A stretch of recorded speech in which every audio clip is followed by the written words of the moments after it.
Bismillahirrahmanirrahim. Assalamualaikum warahmatullahi wabarakatuh. Perkenalkan, sebelumnya nama saya Zaki Nugraha Muhammad, NIM 0903 1281 924045. Di sini saya akan menjelaskan mengenai kuis mata kuliah manajemen proyek sistem informasi, yang mana kasus yang saya ambil yaitu berjudul pengembangan proyek sistem informasi manajemen pengelolaan rental mobil Asrijaya berbasis website. Oke. Nah, tujuan dan sasaran dari proyek saya adalah tujuannya yaitu untuk mengembangkan sistem informasi manajemen pengelolaan rental mobil Asrijaya guna pengelolaan sistem yang lebih cepat dan efisien, sehingga proses-proses yang sekiranya akan dijalankan di dalam sistem tersebut itu akan lebih cepat berjalan dan lebih efektif. Sasaran dari proyek ini adalah staf atau pegawai perusahaan, yang mana staf atau pegawai tersebut itu akan bertugas sebagai admin dari sistem nantinya, dan juga customer atau pelanggan dari perusahaan rental mobil Asrijaya. Manfaat dari pengembangan proyek ini yaitu yang pertama, sistem akan lebih mudah, cepat, dan efisien dalam pengelolaannya, yang mana pengelolaan tersebut itu nanti akan dilakukan oleh staf atau pegawai yang bekerja sebagai admin tadi, sehingga staf atau pegawai yang bekerja sebagai admin tersebut akan lebih mudah dalam mengelola sistem nantinya, serta informasi-informasi dan data-data yang terdapat di dalam sistem juga akan lebih mudah untuk diakses dan dicari. Metode yang saya gunakan yaitu merupakan metode waterfall, yang mana metode pengembangan sistem ini merupakan metode yang paling sederhana dan sangat cocok untuk digunakan dalam pengembangan sistem yang tidak terlalu komplikatif. Tahapan-tahapan pada metode waterfall ini yaitu bisa dilihat di sini, yaitu yang pertama requirement atau kebutuhan, menganalisis kebutuhannya, yang kedua itu desain, yang ketiga implementasi, yang keempat verifikasi atau uji, yang kelima yaitu maintenance atau perawatan atau dukungan.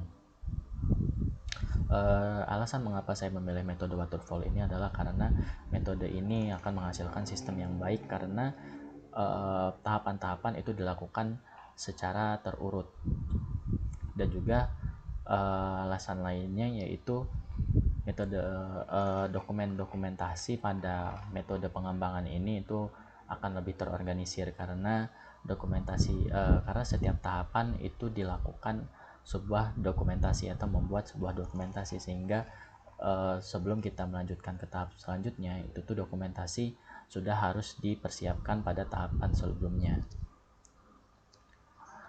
Nah, di sini adalah WBS atau Work Breakdown Structure dari proyek yang akan saya kembangkan. Di sini yaitu yang tahapan-tahapannya, yang pertama yaitu investigasi awal, yang kedua analisis, yang ketiga desain, empat konstruksi, dan yang kelima implementasi. Di investigasi awal ini kita akan melakukan perencanaan dan investigasi awal pada perusahaan rental mobil Asrijaya, mulai dari menginvestigasi, mencari permasalahan yang ada, dan juga menginvestigasi alur atau prosedur dari sistem informasi manajemen pengelolaan rental mobil Asrijaya. Yang kedua itu kita akan melakukan analisis, yang mana nantinya analisis ini akan dibagi menjadi 3, yaitu analisis permasalahan untuk mencari dan menganalisis permasalahan yang ada, analisis kebutuhan untuk mencari dan menganalisis apa saja yang sekiranya dibutuhkan oleh sistem, yang ketiga yaitu analisis keputusan untuk menentukan kelayakan sistem desain, yang ketiga yaitu desain, yang mana di desain ini kita akan mendesain mulai dari alur proses sistem, database sistem, serta interface sistem. Yang keempat kita akan melakukan konstruksi dari sistem. Yang kelima mengimplementasikan sistem yang sudah dibuat tadi. Nah, pada investigasi awal ya, di sini yang pertama kita akan mengumpulkan data dan informasi yang sekiranya diperlukan pada perusahaan rental mobil Asrijaya. Untuk mengumpulkan data dan informasi yang diperlukan tersebut, kita juga melakukan 3 tahapan, yaitu melakukan wawancara kepada pihak perusahaan, yang kedua melakukan observasi, pada perusahaan rental mobil Asrijaya. Yang ketiga yaitu membuat dokumentasi akhir hasil wawancara dan observasi. Setelah kita mengumpulkan data dan informasi yang diperlukan, kita akan mengidentifikasi prosedur dan alur sistem yang terjadi pada perusahaan rental mobil Asrijaya. Dan yang terakhir yaitu membuat dokumentasi akhir hasil investigasi awal. Pada tahapan kedua yaitu kita akan melakukan sebuah analisis, yang mana analisis ini akan dibagi menjadi 3. Yang pertama analisis permasalahan atau analisis masalah, yang kedua analisis kebutuhan, yang ketiga analisis keputusan. Di analisis masalah ini kita akan menelusuri permasalahan-permasalahan yang ada pada sistem, sehingga kita akan menemukan nantinya kita akan bisa mencari solusi dari permasalahan-permasalahan tersebut sehingga sistem dapat kita kembangkan. Yang kedua itu menentukan permasalahan mana yang sekiranya bisa diselesaikan untuk mengembangkan sistem. Yang ketiga membuat dokumentasi akhir hasil analisis permasalahan pengembangan sistem. Setelah itu kita juga akan mempelajari hasil investigasi awal pada sistem untuk menelusuri permasalahannya. Untuk analisis kebutuhan, kita pertama itu akan mencari dan mengumpulkan data dan informasi guna menganalisis kebutuhan sistem. Jadi kita akan mencari dan mengumpulkan data dan informasi yang sekiranya berguna untuk pengembangan sistem, yang sekiranya sistem tersebut butuhkan sehingga sistem dapat kita kembangkan. Lalu kita akan mempelajari hasil dari analisis masalah sistem yang pada sebelumnya. Setelah kita mencari dan mengumpulkan informasi guna menganalisis kebutuhan sistem, kita akan menentukan kebutuhan sistem tersebut, sehingga kita akan setelah menemukan apa yang sistem itu butuhkan, kita akan melakukan pertemuan dengan tim pengembang untuk menentukan kebutuhan apa saja yang diperlukan oleh sistem. Lalu kita juga akan melakukan pertemuan dengan pengelola perusahaan sewa mobil untuk menentukan kebutuhan sistem itu tadi. Yang terakhir 2.2.3 yaitu kita akan membuat dokumentasi akhir hasil analisis kebutuhan sistem.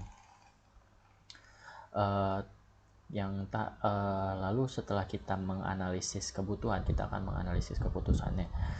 Yang pertama yaitu kita akan mencari dan mengumpulkan data dan informasi guna menganalisis kebutuhan sistem. Lalu setelah itu kita akan mempelajari dokumentasi hasil analisis kebutuhan sistem pada sebelumnya. Setelah kita mencari dan mengumpulkan data dan informasi guna menganalisis keputusan sistem, kita akan merumuskan kandidat pengembangan sistem, yaitu kandidat-kandidat ini akan kita analisa terlebih dahulu, lalu kita akan merumuskan hasil akhir kandidat yang direkomendasikan untuk mengembangkan sistem. Lalu kita akan membuat dokumentasi hasil akhir rekomendasi kandidat pengembangan sistem. Setelah kita menemukan kandidat pengembangan sistem, kita akan merumuskan tingkat kelayakan pengembangan sistem. Lalu yang terakhir kita akan membuat dokumentasi akhir hasil analisis keputusan pengembangan sistem. Pada tahap ketiga kita akan melakukan tahap desain. Yang pertama kita akan melakukan desain atau merancang desain logika dan alur proses atau biasa disebut dengan DFD pada sistem. Lalu setelah kita merancang, kita akan membuat rancangan tersebut, yaitu membuat rancangan desain logika dan alur proses DFD tersebut. Lalu DFD itu tadi akan kita dokumentasikan. Setelah kita membuat DFD, kita akan merancang desain database sistem, yaitu atau biasa disebut dengan IRD. Dan yang selanjutnya kita akan merancang desain interface system. Dalam merancang desain database system, kita pertama akan membuat rancangannya terlebih dahulu, lalu kita akan uji struktur database tersebut atau struktur database tersebut apakah sudah sesuai dengan yang dibutuhkan oleh sistem. Lalu kalau masih belum sesuai, kita akan melakukan perbaikan pada rancangan database tersebut, lalu kita akan membuat dokumentasi hasil akhir dari desain database system setelah perbaikan. Setelah kita merancang desain database, kita akan merancang desain interface pada sistem atau tampilan. Yang pertama kita akan membuat rancangan interface sistem, lalu kita akan review interface dengan klien atau pihak perusahaan, apakah interface tampilan yang disajikan pada sistem ini sudah cukup menarik atau tidak. Kalau memang masih ada revisi dari klien, kita akan melakukan perbaikan rancangan interface. Lalu kita akan membuat dokumentasi hasil akhir desain interface system. Yang keempat, kita akan melakukan konstruksi atau pembangunan sistem. Yang pertama, kita akan mengumpulkan hasil dokumentasi desain guna konstruksi sistem. Jadi desain-desain yang sudah kita buat sebelumnya, ya seperti DFD, IRD, dan interface, kita akan kumpulkan dan kita pelajari dokumentasi hasil final desain tersebut.